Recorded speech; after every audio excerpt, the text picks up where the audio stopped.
Artificial intelligence is stealing people's jobs, and everyone acts like it's fine. Everywhere you look, AI is sliding into people's jobs like it was invited, even when no one actually asked for it. Companies love it because it's cheaper than paying real humans, and they can smile in press releases about innovation while quietly deleting whole departments. Studies estimate that up to 30% of the current US jobs could be automated by 2030, and around 300 million jobs worldwide are at risk from AI and automation combined. Nearly a quarter of US companies have already replaced workers with tools like ChatGPT, and about half of the companies using these tools admit they directly replaced actual people. Behind every cool AI feature is someone's rent, someone's health insurance, someone who suddenly gets told, your role has been made redundant. Of course, it's not like AI just wipes out every job instantly. Because some research shows that when AI automates only parts of a job, the remaining human tasks become more important, and employment in those roles can even grow because companies become more productive. But that doesn't magically erase the fear people feel when they see headlines about robots and chatbots doing what they studied years for. It doesn't erase the fact that 13.7% of US workers say they've already lost a job to automation. The positive stats get waved around by tech evangelists, while the people who actually got laid off are left scrolling job boards, wondering if they're just supposed to skill up forever while machines eat more and more of what used to be human work. The impact of AI on every industry, because apparently nothing is sacred. AI isn't just nibbling at one corner of the economy, it's chewing through everything. Office jobs got AI assistants that write emails, summarize meetings, and spit out reports in seconds. Customer service workers are being swapped with chatbots. Creative workers watch AI churn out through rough drafts, designs, and images from a one-line prompt. Employers think about augmenting humans, but they also openly say they expect to reduce headcount where tasks can be automated. That's not even the accident, that's the business model. Even in high-wage, safe jobs, AI exposure is growing fast. Some data shows that roles heavily exposed to AI have actually grown in their share of employment because AI boosts productivity and company growth. But that's what creates a division. People in well-positioned companies benefit, while those in more vulnerable positions get left behind. The result is a weird split reality. Some workers told AI will empower them, and others are told to pack their desk.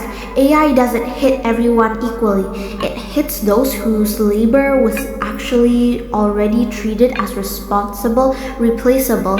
The hardest: call centers, junior roles, routine office work. Even early career creatives who used to get entry-level gigs are doing the boring stuff that AI can now crank out in seconds. AI in schools, training people to let the machine think.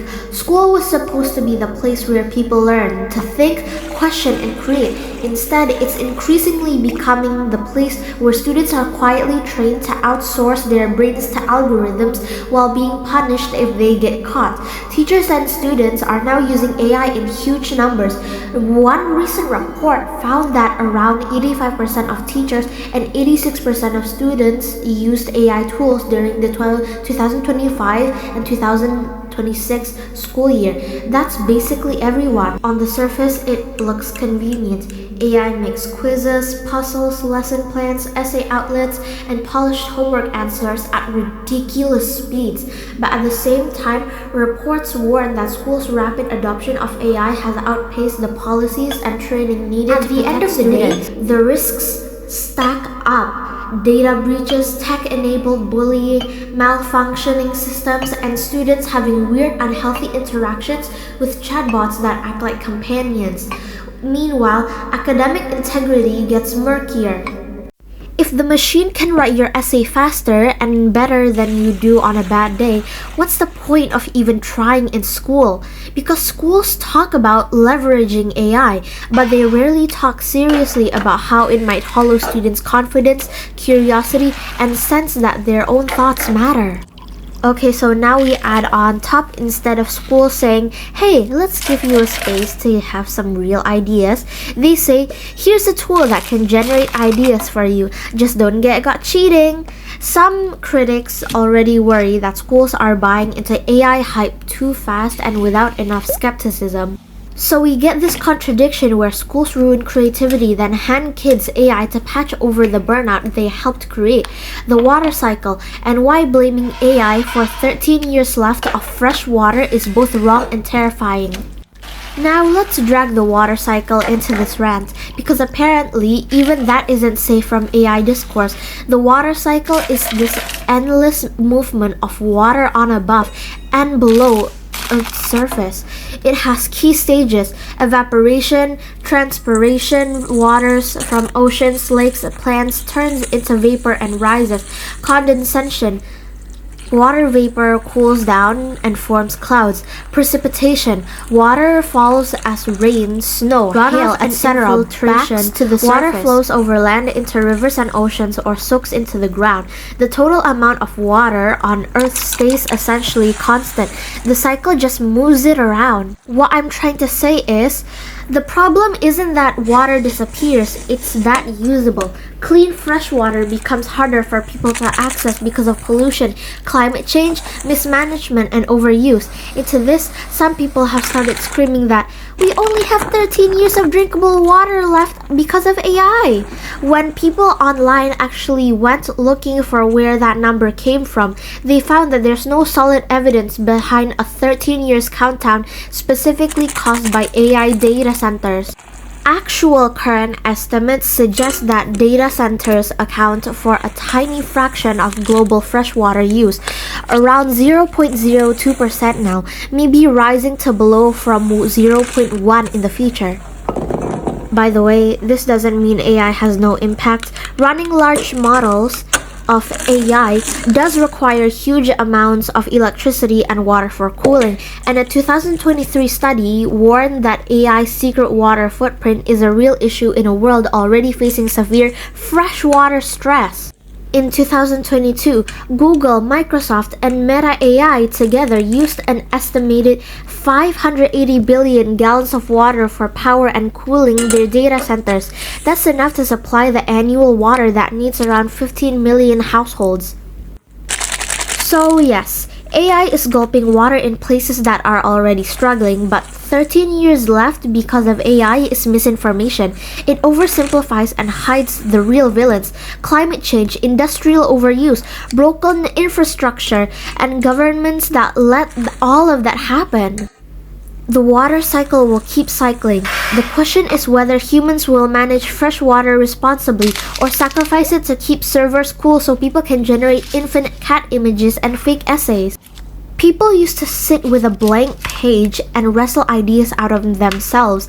It was painful, but it was the type of pain that shaped originality. Now you can just type, write me a 1,000-word essay about www, and let the machine spill something out. When companies say that AI will free you up for a higher level of thinking, will often happen in practices is that people stop practicing any level of thinking at all. They don't struggle through messy parts where your ideas is half-formed and you have to refine it. They just keep regenerating prompts until everything sounds okay.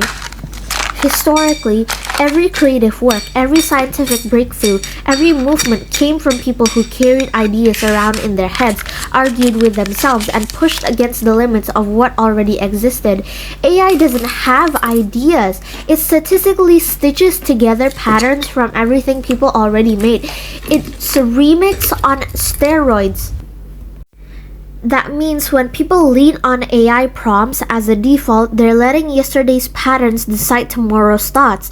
The more this happens, the more culture risks flattening into a weird average of what already exists. And that's not even the most ironic part. The whole AI boom only happened because actual humans had real ideas, wrote real code, gathered real data worldwide, and built real hardware. Now that same tech is being used in ways that encourage everyone else to stop doing what those original humans did. To think deeply, build slowly, struggle creatively. When people say just use AI, it's faster, they're not wrong. But speed isn't neutral. Speed can make you shallow. Speed can make you dependent. Speed can make you forget what it felt like to have an idea what came from you and not from a prompt window. Jobs, being vacuumed up by invisible bots that never sleep. School, a treadmill where your worth is measured by grades that AI can fake in 5 minutes. Water, the very thing that keeps your body moving alive, is being quietly siphoned into like cool skyscrapers full of servers while people argue online about made up 13-year deadlines instead of real climate policy. Stories that weren't auto-generated, art that came from shaky hands and late-night vulnerability, not a one-lined aesthetic prompt, essays that sound like a specific person with their weird analogies, their anger, their softness. Now you watch people brag about being efficient while they copy-paste machine text, and you can't help thinking, if everyone offloads their thinking to the same set of actual big tech models, then we're slowly melting individually into one big smooth flavorless goo. Artificial intelligence is powerful, and in some cases it genuinely helps, like when it assists people with disabilities or helps analyze complex data or supports workers instead of replacing them. By the way, it's actually being pushed into schools without enough safeguard, into workplaces where it replaces people, into data centers that quietly drink up water in stressed regions. Isn't neutral. And at the same time, when people treat AI as a shortcut to avoid ever struggling with their own thoughts, it doesn't change the economy, it changes what it means to be a person with ideas. So yeah, this rant is messy. My stutter has been coming a lot recently, more often due to stress. But like at the same time, it's still the same thing as AI splattering against every part of the system. Jobs, schools, water, creativity. Underneath the chaos is just a simple point. Technology should serve human thinking, not replace it. Tools should help people grow, not train them to be passive and dependent. And if we don't want a future where everything feels like a same blend of AI soup, then people have to keep doing the hard mode thing, making real ideas with their own minds, even when it would be easier to just let the machine talk to them. Okay, so that is all for this video. Thank you for your time and attention, my dreamers, if you have reached to the end, and please leave any suggestions down in the comments below for me to talk about, because this is something that really needs more attention to in the real world as we speak right now. I hope everyone watching this has a really good day today, and please don't forget to take care of yourself for today, tomorrow, whenever, and even until every day. Bye, my dreamers!